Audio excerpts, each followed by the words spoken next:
E eu queria perguntar primeiro ao Renan qual é o plano que ele tem para juntar essas forças para combater de fato o crime organizado, que está ganhando a guerra. Muito bem observado, Mitri, eles estão ganhando a guerra e eles estão ganhando por WO, porque o outro lado não responde. E essa é a reclamação de todas as forças policiais. Nós dispomos de meios de ação para derrotar o crime organizado no campo de batalha, por exemplo, mas o Estado não consegue passar as leis penais e leis de processo penal, as leis de execuções penais também, de modo ao combate ser eficiente. Às vezes o policial relata, prendi um rapaz, ou prendi, às vezes, um menor de idade, um assaltante de celular, e ele está na rua novamente. Logo em seguida, houve aquela operação no Rio de Janeiro que foi tão comentada e logo em seguida o Comando Vermelho permaneceu com o controle sobre o morro. A questão é, a gente tem que dividir. Há dois tipos de ocupação territorial e institucional feitas pelas facções. A ocupação horizontal, que é sobre território, que é o estilo do Comando Vermelho, e a vertical, que é institucional, feita pelo PCC. Uma demanda forças policiais e inclusive participação das Forças Armadas quando necessário de maneira auxiliar. Outra demanda inteligência, COAF, Polícia Federal, instituições da República, de modo a desmantelar suas operações.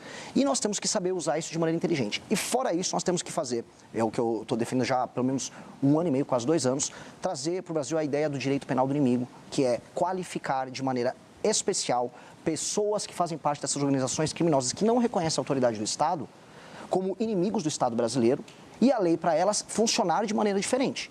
Isso é um instituto que vai permitir que as forças policiais e as forças de justiça nossa tratem estes inimigos do Estado, que são as facções criminosas, como eles precisam ser tratados. Porque hoje eles se utilizam de direitos e prerrogativas de modo a basicamente se manterem alheios à mão pesada que o Estado tem que ter para enfrentar eles e manter milhões de brasileiros num regime paralelo, num Estado paralelo, que retira destes brasileiros seus direitos humanos. Renan, isso que você está falando, quanto se aproxima, por exemplo, do modelo de segurança pública de El Salvador, que é tão comentado hoje em dia? A gente teve em El Salvador, no ano de 2024, a gente conheceu, a gente viu de perto como é que é o modelo de funcionamento deles, e ele aplicou algo similar, que é o entendimento de que as facções, os grupos criminosos, que a gente pode qualificar como terrorista, aí é uma questão de nomenclatura, eles estão atentando contra o Estado de Direito e, portanto, o Estado de Direito ele tem que ser instrumentalizado com todas as ferramentas para retirar determinadas prerrogativas desses caras, dessas lideranças do crime organizado e colocá-los rapidamente na cadeia. Ele estabeleceu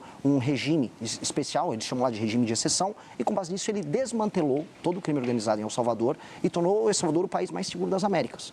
O instituto que ele utilizou dá para ser utilizado aqui e nós podemos utilizar outras estratégias também de combate, dado que a situação brasileira é diferente. O Brasil tem modelos diferentes de ocupação. Um exemplo, o PCC, para falar nominalmente, não estava presente em El Salvador, não havia uma versão do PCC lá. O combate ao PCC vai estar diferente do que eles fizeram em El Salvador. Nisso, a estrutura do Estado tem que ser utilizada de maneira diferente também. Cada caso, cada facção, uma solução. Eu queria perguntar como é que você vê as questões políticas impedindo a união das forças contra o crime organizado. A real é que as forças de segurança nos estados, elas sabem o que fazer. Eu tive no Ceará e nós temos cidades inteiras tomadas pelo crime organizado. Não há, eu repito aqui, já até fui processado 2 vezes pelo governador do Ceará. Não há vontade política em resolver isso. Não há vontade nenhuma.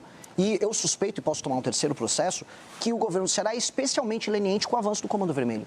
Há governadores que não têm vontade política em resolver isso. Na Bahia está acontecendo a mesma coisa com o Jerônimo. As forças policiais lá, elas reclamam, olha, eu quero fazer, nós sabemos onde há a área tomada pelo crime organizado, nós dispomos de forças, não é difícil trocar o tiro, resolver, não é difícil recuperar aquela área, mas nós não podemos fazer nada. Não há o comando, não há vontade. Uma das coisas mais absurdas que eu vi no Ceará foi, durante a tomada de uma cidade, Santa Quitéria, estavam discutindo o programa Pena Justa, que ia soltar mais bandidos, porque as cadeias não estavam supostamente em condições desejáveis para aqueles bandidos.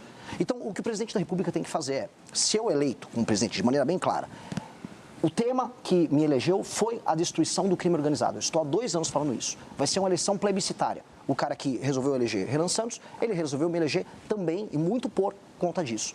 Então, chegando lá, os estados que não decidirem cooperar, dado que estamos falando na tomada de espaços do território brasileiro, nós vamos fazer um estado de defesa específico nesses estados e municípios. A cooperação precisa acontecer. E eu já aviso alguns estados. Ceará precisa. Quer outro estado? Bahia precisa. As pessoas falam muito do Rio de Janeiro, mas o estado do Ceará tem uma situação muito pior do que a carioca. O Rio de Janeiro é um exemplo bizarro em muitos termos, mas às vezes ele fica anedótico. A situação, o número de mortes para cada 100 mil habitantes no Ceará... Os índices são piores. Muito piores. Talvez o número de áreas de domínio Exato. seja esse número maior. É mais fragmentado. O Rio de Janeiro é mais balcanizado, é uma facção aqui, outra tirando ali do prédio um no outro.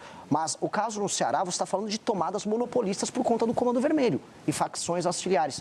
Se o governo está parado, ora, o governo tem que ser ou substituído, aí as pessoas vão votar em outro governo, ou quando nós chegamos ao poder, se eles decidirem não cooperar, vamos fazer um estado de defesa específico, por um tempo específico, para que nós retomemos esses territórios. E só nas áreas específicas. Tem até aquelas pessoas que falam, mas e a democracia? Não existe democracia em Santa Quitéria, no Ceará. Eu vou fazer um estado de defesa e vou utilizar as forças policiais e, se necessário, as forças de segurança nacionais, as forças armadas, para fazer essas operações. Ponto. Vamos recuperar esses territórios e aí entregar direitos humanos para as pessoas que precisam. Da maneira como está, eu volto a colocar, existem governadores que estão cooperando direto ou indiretamente com o avanço do crime. E isso precisa acabar.